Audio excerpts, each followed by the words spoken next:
All right, so here we have a quadratic function, f, has a leading coefficient of 1 and the zeros negative 8i and 8i.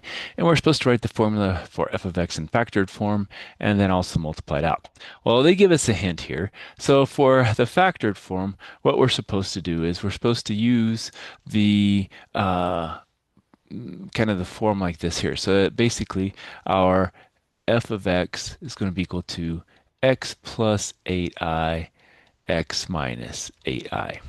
And then we're supposed to multiply it out.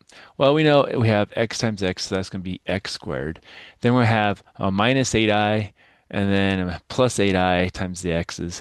And so those are going to cancel. And then we have a plus 8i times a minus 8i, so it's going to be a minus 64i squared. And remember, when we have that I squared, that's a negative 1, so it's going to be a plus 64. Okay. And so that would be our multiplied out form. Okay. All right. So that's for that one. How about if we have something like this? Okay. Well, our factored form is going to be very similar. So it's going to be f of x equals, and we're going to have x plus I square root of 23 and x minus I square root of 23. Okay, so nothing new there. Now all we have to do is multiply it out to get the second form they're looking for. So x times x again is x squared. And I guess we really don't need that parenthesis at the beginning here. That's okay, but we'll take it off. And then we have, that's going to be a plus I 23 squared of 23x minus I x squared 23. So those cancel. And then we just have I times I. So it's going to be an I squared.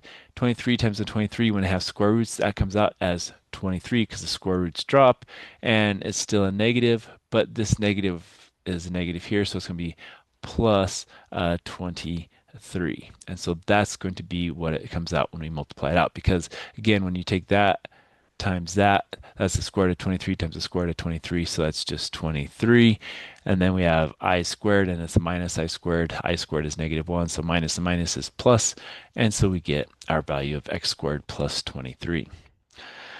All right, let's stop there. We'll come back with one last one.